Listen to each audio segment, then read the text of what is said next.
Hello students, mens education online classes में आप सभी का बहुत बहुत स्वागत है। आज इस वीडियो के माध्यम से मैं आपको बताने वाला हूँ हिंदी विषय का मोस्ट इम्पोर्टेंट रिक्त स्थान जो आपकी अर्धवार्षिक परीक्षा, जैसे कि आप सभी को मालूम है नोटिफिकेशन आ चुका है। आपकी अर्धवार्षिक परीक्षा दिसंबर में होने वाली है, तो उसी परीक्षा को मद्देनज़र आप लोगों के लिए मोस्ट इंपॉर्टेंट रिक्त स्थान मैं आपको बताने वाला हूँ। इसके पहले हमने एक वीडियो अपलोड कर दिया जिसमें आपको ऑब्जेक्टिव टाइप क्वेश्चन बताए थे काव्यखंड से। अब ये काव्यखंड के मोस्ट इंपॉर्टेंट रिक्त स्थान, इनको आप अच्छे से हल करेंगे तो आपकी परीक्षा में इसी में से पूछा जाएगा, ये भी आपको मैं बता दूं, क्योंकि ये क्वेश्चन बैंक है और क्वेश्चन बैंक माध्यमिक शिक्षा मंडल मध्य प्रदेश भोपाल के द्वारा जारी की गई है। तो देखिए, रिक्त स्थान ये सही विकल्प के रूप में है। दो आपको ऑप्शन दिए जाएंगे और उसमें से जो भी करेक्ट है वो आपको बताना रहेगा। तो उत्तर मैं डायरेक्टली आपको बता दूंगा ताकि आपका समय भी व्यतीत ना हो, आप सिर्फ उत्तर याद रख लेंगे अच्छे से। देखिएगा, आचार्य भरत ने काव्य की आत्मा माना है। दो ऑप्शन दिए, रस को या अलंकार को। तो आचार्य भरत मुनि जी है, उन्होंने रस को काव्य की आत्मा माना है, तो यहाँ पर आप लिखेंगे रस को। इसके बाद दूसरा देखिए, आश्रय के चित्त में उत्पन्न होने वाले अस्थायी मनोविकारों को कहते हैं। जो आश्रय कोई भी व्यक्ति होता है उसके मन में अगर किसी प्रकार के विकार उत्पन्न हो रहे हैं और अगर वो स्थायी नहीं है, अस्थायी है, तो अस्थायी है तो उसको हम संचारी भाव कहेंगे। तो इसमें दो ऑप्शन दिए गए हैं, एक तो स्थायी भाव दिया है और एक संचारी भाव दिया है। तो संचारी भाव इज द करेक्ट आंसर। इस प्रकार से आप इसे याद रखेंगे। इसके बाद में अगला देखिए, भाव पक्ष में प्रधान होता है। भाव पक्ष में क्या प्रधान होता है? तो रस प्रधान होता है, यहाँ पर आपको याद रखना है। ठीक है। अगला देखिए, संचारी भाव की संख्या मानी गई है तो 33 संचारी भाव माने हैं, 33 मानी गई है। स्थायी भाव की संख्या कितनी है? तो 10 रस की 10 ही स्थायी भाव। ठीक है। प्रत्येक रस का एक नियत होता है, तो नियत होता है स्थायी भाव। तो यहाँ पर आप क्या लिखेंगे? स्थायी भाव। इसके बाद में रस के प्रमुख भेद हैं। तो मित्रों, आपको रस के प्रमुख भेद बताने हैं 10 मतलब 10। इसके बाद में रस के प्रमुख अंग होते हैं, तो रस के अंग 4 होते हैं, स्थायी भाव, विभाव, अनुभव और संचारी भाव। इसके बाद में नेक्स्ट क्वेश्चन पर आप विशेष रूप से गौर करेंगे। देखिएगा, विभक्त रस का स्थायी भाव क्या होता है? तो विभक्त रस का जुगुप्सा होता है। तो ऑप्शन नंबर इसमें सेकंड करेक्ट करेंगे आप। विभाव के प्रकार होते हैं, तो विभाव के दो प्रकार होते हैं, एक तो आलंबन विभाव और एक उद्दीपन विभाव। इसके बाद में सेकंड देखिए, अनुभव के भेद होते हैं। तो अनुभव के कितने भेद होते हैं? तो आप इसमें बताएंगे अनुभव के 4 भेद होते हैं। ठीक है ना। इसके बाद में आश्रय की भारी शारीरिक चेष्टाएं कहलाती है। तो जैसे कोई भी व्यक्ति है उसकी भारी शारीरिक चेष्टाएं जो कहलाती है, तो इसमें आपको क्या बताना है? अनुभव बताना है। ठीक है ना। Option number first is the correct answer, अनुभव। इसके बाद में नेक्स्ट देखिए, स्थायी भाव को जागृत करने वाले कारण कहलाते हैं। तो देखो, जागरण करना मतलब कि उद्दीप्त करना, तो यहाँ पर आपको क्या बताना है? उद्दीपन विभाव बताना है। ठीक है ना। तो अच्छे से आप इसे कंप्लीट करेंगे। इसके बाद में नेक्स्ट आप देखिएगा, नेक्स्ट है आपका 14। यहाँ पर आप इसे विशेष रूप से सही करेंगे। 13 को देख लीजिए, जागृत करने वाले जो कारण होते हैं ना, ठीक है, उनको उद्दीपन कहते हैं। इसके बाद में क्रोध स्थायी भाव जागृत होकर रस के रूप में परिणत होता है। क्रोध अगर है मतलब तो रौद्र, बिल्कुल रौद्र रस इसमें आएगा, क्योंकि रौद्र का स्थायी भाव क्या होता है? क्रोध होता है। इसके बाद में 15 देखिएगा, आपको यहाँ पर दिया गया है, व्यंग्योक्ति को पढ़कर, देखकर अथवा सुनकर, मतलब कि व्यंग धन उक्ति बराबर व्यंग्योक्ति।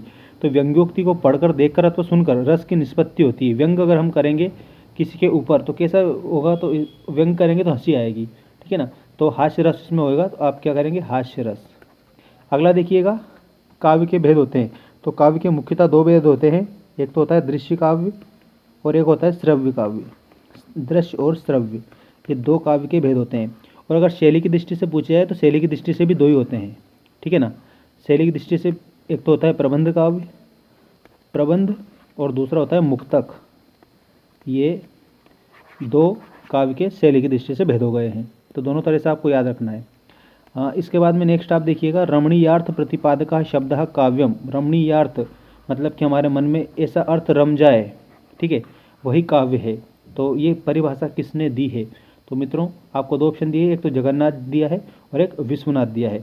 तो इसमें आप क्या करेंगे? जगन्नाथ, क्योंकि रमणीयार्थ प्रतिपादक शब्द काव्य, ये परिभाषा जगन्नाथ जी की है। और विश्वनाथ जी की है रसात्मकम वाक्यम काव्यम। रसात्मकम वाक्यम काव्यम, ये परिभाषा किसकी है? ये परिभाषा है आचार्य विश्वनाथ जी की, विश्वनाथ जी की। और जगन्नाथ जी की कौन सी है? तो ये रमणीयार्थ प्रतिपादका शब्द काव्य ये है। ये दोनों याद रखेंगे आप। नेक्स्ट देखिएगा, खंड काव्य सर्गबद्ध होना आवश्यक माना जाता है, सही है या गलत है? तो इसमें बिल्कुल जरूरी नहीं है, तो इसमें आप क्या करेंगे? नहीं माना जाता है। इस प्रकार से कुरुक्षेत्र है, कुरुक्षेत्र है तो आपको इसमें खंडकाव्य बताना है, कुरुक्षेत्र खंडकाव्य है। ठीक, अगला देखिएगा, महाकाव्य में सर्ग होते हैं, महाकाव्य में 8 सर्ग होते हैं। ठीक है, और आपको एक बात और मैं बता दूं, वैसे 8 होते हैं लेकिन 7 से अधिक। ठीक, तो ऐसे आप याद रखेंगे। और सर्ग मतलब क्या होता है, तो सर्ग मतलब होता है अध्याय, सर्ग मतलब क्या होता है, अध्याय होता है, ऐसे भी आप याद रख लेना। इसके बाद रामचरितमानस महाकाव्य किसका है, तो देखिएगा जो तुलसीदास जी है उनका है, ये तुलसीदास जी का है रामचरितमानस। किस भाषा में लिखा गया है, तो अवधी भाषा में लिखा गया है। और अवधी जब आप परीक्षा में लिखे तो इसी प्रकार से लिखेंगे, क्योंकि ये भाषा का सूचक है। और अगर आपने ये लिख दिया अवधी, तो ये समय का सूचक है, ये भी आपको ध्यान रखना है, समय का सूचक है। इसके बाद में नेक्स्ट देखिएगा, मुक्तक काव्य होते हैं स्वतंत्र या क्रमबद्ध। तो जो मुक्तक होते हैं ना, वो आपको एक प्रकार से इसमें क्या बता देना है, एक प्रकार से आपको स्वतंत्र बता देना है। क्यों, क्योंकि मुक्तक काव्य में पूर्वापर संबंध नहीं होता है। ठीक है, तो मतलब वो स्वतंत्र होते हैं, तो इसका करेक्ट आंसर स्वतंत्र आएगा। इसके बाद में नेक्स्ट क्वेश्चन आप देखिएगा, नेक्स्ट क्वेश्चन दिया गया है आपको, मधुशाला काव्य है, मधुशाला किस प्रकार का काव्य है, तो जो मधुशाला है ना, ये मुक्तक काव्य है, ऐसे आपको याद रखना है। बिहारी सतसई रचना की है, बिहारी जी की है, बिहारी की रचना का नाम क्या है, बिहारी सतसई। सतसई मतलब 700 दोहों का समूह, इस प्रकार से देखिएगा। मुक्तक काव्य में प्रत्येक का स्वतंत्र अर्थ होता है, तो प्रत्येक छंद का स्वतंत्र अर्थ होता है किसमें, मुक्तक काव्य में। तो इसमें आप छंद लिखेंगे, प्रत्येक छंद, तो यहाँ पर ध्यान दे लेना अच्छे से। अब नेक्स्ट देखिए, सूरदास के पद कहलाते हैं, सूरदास के पद क्या कहलाते हैं, ये आपको इसमें बताना है। 2 ऑप्शन दिए, मुक्त और या प्रबंध। तो मुक्तक आप इसमें कंप्लीट कर सकते हैं। ठीक है, इसके बाद में अगला देखिएगा कि 2 भेद महाकाव्य और खंडकाव्य है, तो प्रबंध काव्य के है ये, प्रबंध। ठीक है, क्या लिखेंगे आप, प्रबंध काव्य, जिसमें महाकाव्य भी आ जाता है और खंडकाव्य भी आ जाता है। और एक और बात समझ लो, महाकाव्य, खंडकाव्य और आख्यानक गीतियाँ भी शामिल हो जाती है। ठीक, तो इसमें आप प्रबंध काव्य लिखेंगे। इसके बाद में नेक्स्ट क्वेश्चन आप देखिएगा, रागात्मकता की प्रधानता वाले मुक्तक को कहते हैं। देखो, रागात्मकता का मतलब यहाँ पर लिया जा रहा है जिसको हम गा सकते हैं। अगर हम किसी भी काव्य को गा सकते हैं तो वहाँ पर रागात्मकता होती है, और रागात्मकता की जो प्रधानता होती है वो पाठ्य मुक्तक होता है या गेय मुक्तक, तो आप बताएंगे गेय मुक्तक होता है। क्यों होता है, क्योंकि उसको गाया जा रहा है। ठीक है, तो इसमें आप लिखेंगे गेय मुक्तक। इसके बाद अगला देखिएगा, शब्द और अर्थ की शोभा बढ़ाने वाले अलंकरण को कहते हैं, तो जिससे शब्द और अर्थ की शोभा बढ़ती है। तो इसमें आपको क्या 2 ऑप्शन दिए हैं, एक तो छंद या अलंकार। तो मित्रों, इसमें अलंकार आप इसमें करेंगे, क्योंकि अलंकार का मतलब ही होता है शोभा बढ़ाने वाला। ठीक है, अलंकार का मतलब क्या होता है, तो शोभा बढ़ाने वाला। तो आप क्या करेंगे, अलंकार इसमें करेंगे। और किसकी शोभा बढ़ाता है, तो शब्द की भी बढ़ा देता है, अर्थ की भी बढ़ा देता है, और शब्द और अर्थ दोनों को मिलाकर क्या बन जाता है, काव्य बन जाता है। अर्थात काव्य की शोभा बढ़ाने वाले शब्दों या धर्मों को अलंकार कहा जाता है। इसके बाद में नेक्स्ट क्वेश्चन आप देखेंगे, अलंकार में निश्चय अनिश्चय की स्थिति बनी रहती है। अनिश्चय मतलब कि निश्चित नहीं है, तो संदेह है, इसमें याद रखेंगे, संदेह, संदेह, इस प्रकार से लिखेंगे। अगला देखिएगा, जहाँ कथन में शब्द और अर्थगत दोनों ही प्रकार का चमत्कार और सौंदर्य हो, वहाँ पर कौन सा अलंकार होता है, तो जैसे शब्द के माध्यम से भी चमत्कार या सौंदर्य उत्पन्न हो रहा है और अर्थ के माध्यम से भी, तो दोनों आ रहे हैं, तो वहाँ पर उभय अलंकार होगा। ठीक है, और अगर मान लीजिए सिर्फ शब्द के द्वारा होता तो शब्द अलंकार होता, और सिर्फ अर्थ के द्वारा अगर चमत्कार या सौंदर्य उत्पन्न होता तो वहाँ पर अर्थ अलंकार होता। लेकिन शब्द और अर्थ दोनों आ रहे हैं, अर्थात यहाँ पर उभय अलंकार है। जहाँ पर कथन में शब्दगत और अर्थगत दोनों ही प्रकार का चमत्कार और सौंदर्य उत्पन्न होता है, वहाँ पर उभय अलंकार होता है। इस प्रकार से आप ध्यान देंगे। इसके बाद में नेक्स्ट क्वेश्चन देखिए, किसी विशेष समानता के कारण किसी दूसरी वस्तु का भ्रम हो जाए, वहाँ पर कौन सा अलंकार होता है, तो देखिए समानता भी बताई जा रही है और भ्रम भी बताया जा रहा है, तो वहाँ पर भ्रांतिमान अलंकार होता है। ठीक है, भ्रांतिमान, इस प्रकार से किसी विशेष समानता के कारण किसी दूसरी वस्तु का भ्रम हो जाए, वहाँ पर भ्रांतिमान अलंकार होता है। इस प्रकार से करेक्ट उत्तर करेंगे। अगला क्वेश्चन देखिए, काव्य का शरीर कहा जाता है, तो काव्य का शरीर किसको बोला जाता है, तो मित्रों आपको इसमें 2 ऑप्शन दिए हैं, एक तो छंद या अलंकार, तो अलंकार आप इसमें कंप्लीट करेंगे। ठीक है, अगला देखिएगा, उपमान की अपेक्षा उपमेय को काफ़ी बड़ा चढ़ाकर वर्णन किया जाता है, वे कहलाता है। तो वहाँ पर अगर उपमान जो है उसकी अपेक्षा उपमेय को बड़ा चढ़ाकर बता दिया जाता है, तो व्यतिरेक अलंकार होता है। ठीक है, क्या करेंगे, व्यतिरेक अलंकार। इसके बाद छंद शास्त्र में पाद का अर्थ छंद का भाग होता है। पाद मतलब चरण होता है एक प्रकार से, ये तो आप याद रखेंगे ही सही। ठीक है, और एक बात और इसमें विशेष रूप से गौर करने लायक ये है कि मात्रा, लय, वर्ण, यति, गति, तुक आदि से जो सुसज्जित रचना होती है वो छंद कहलाती है। ठीक है ना। तो ये भी आपको विशेष रूप से परिभाषात्मक तौर पर याद कर लेना है। तो 35 वाले क्वेश्चन पर आप वापस ध्यान देंगे और अच्छे से करेक्ट करेंगे। छंद शास्त्र में पाठ का अर्थ छंद का भाग होता है। तो इसका जो करेक्ट आंसर है इसमें आप करेंगे चतुर्थ, क्योंकि 4 चरण होते हैं मुख्य रूप से। तो कितने चरण होते हैं? 4 चरण। तो चतुर्थ आप इसमें कंप्लीट करेंगे। अगला आप देखिएगा, एक छंद में से अधिक चरण हो सकते हैं। एक छंद में 4 से अधिक चरण हो सकते हैं। ठीक है, आपको ये ध्यान रखना है। देखो इसमें 4 तो मुख्य तो होते ही हैं, 4 तो होते हैं। जैसे मान लीजिए 1 लाइन, ठीक, ये 2 लाइन, ये 3 लाइन, ये 4 लाइन। अब देखो मैं बता रहा हूँ, चलती चाकी देखकर दिया कबीरा रोए, चलती चाकी देखकर, और यहाँ लिख दिया दिया कबीरा रोए, 2 पाटन के बीच में साबुत बचाना कोय। तो ये दोहा छंद है। तो यहाँ पर 13, ठीक है, 13 11 13 11 इस प्रकार से रहेगी। तो कहने का मतलब मेरा सीधा सा ये है कि 4 चरण होते हैं। तो एक लाइन ये, फिर यह कामा लग जाता है, एक लाइन ये, ठीक है, फिर यहाँ पर एक पूर्ण विराम लगा दिया, फिर एक लाइन ये, फिर ये कामा लग जाता है, फिर एक लाइन ये, और फिर ये 2 आपको पूर्ण विराम दे दिया। इसका मतलब ये है कि एक चरण तो ये है, दूसरा चरण ये है, तीसरा चरण ये है, और चौथा चरण ये है। इस प्रकार से 4 चरण होते हैं मुख्य रूप से, और 4 से अधिक भी हो सकते हैं, जैसे मान लीजिए छप्पे में पाए जाते हैं। ठीक है, इस प्रकार से।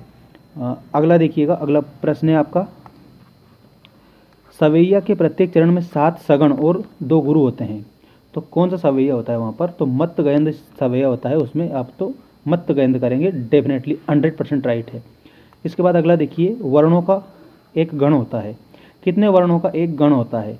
तो मित्रों एक बात यहाँ पर समझिएगा, जब हम छंद की रचना करते हैं ना, तो उसमें हमें गण का भी ध्यान रखना पड़ता है। तो इसमें आप क्या करेंगे, 3 वर्णों का गण होता है, तो यहाँ पर 3 करेंगे। कैसे? जैसे मान लीजिए सगण ही मान लीजिए, रगण है, तो र गण, तो वर्ण कितने हुए? 1 2 और 3। ठीक है, इस प्रकार से। तो 3 वर्णों का एक गण होता है, ये भी आप हमेशा ध्यान रखना। ठीक, 3 वर्णों का एक गण होता है। अगला क्वेश्चन देखिएगा, छंद में ह्रस्व को लघु, दीर्घ को गुरु। ठीक है, दीर्घ को गुरु कहते हैं। ह्रस्व स्वर मतलब कि जिनमें एक मात्रा का समय लगे वो ह्रस्व स्वर है। दीर्घ स्वर जिनमें 2 मात्रा का समय लगे वो दीर्घ स्वर है। तो ह्रस्व को क्या बोला जाता है? ह्रस्व को तो लघु स्वर बोला जाता है, स्वर हो या व्यंजन हो। ठीक है, और दीर्घ को गुरु बोला जाता है। इस प्रकार से आप इसको याद रखेंगे। अब अगला देखिएगा, अगला है सोरठा में मात्राएं होती है। सोरठा में कितनी मात्राएं होती है? तो मित्रों जो सोरठा है ना, उसमें 24 मात्राएं होती है, 24। अगला देखिएगा, मत्त गयंद में 4 चरण होते हैं, प्रत्येक चरण में वर्ण होते हैं। जो मत्त गयंद होता है इसमें कितने चरण होते हैं ऐसे पूछा जाएगा तो आप बताएंगे 4 चरण होते हैं। ठीक है, और जो 4 चरण होते हैं, इन चारों चरणों में मुख्य रूप से कितने वर्ण होते हैं ये आपको बताना है। एक तो ऑप्शन में दिया है 23 और एक दिया है 28। ठीक है, तो इसमें आपको मित्रों करेक्ट करना है 23, मतलब कि 23।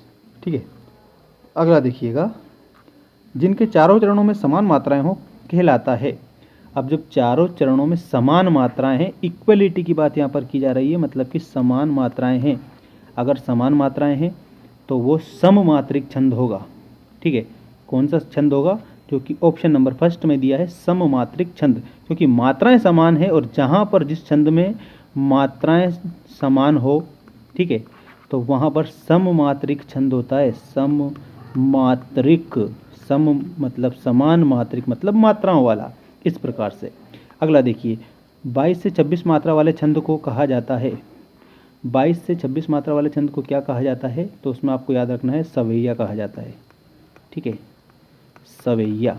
अगला देखिए, शब्द के अर्थ का बोध कराने वाली शक्ति या व्यापार को क्या कहते हैं? तो शब्द शक्ति कहते हैं।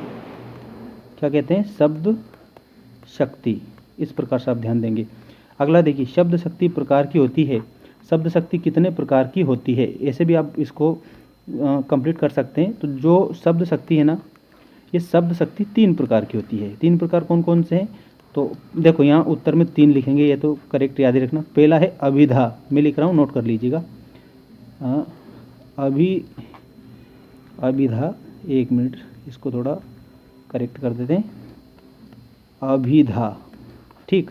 दूसरी है लक्षणा, लक्षणा, और उसके बाद में थर्ड है व्यंजना, व्यंजना। तो क्या हो गया? अभिधा, लक्षणा, व्यंजना, ये 3 प्रकार हो गए।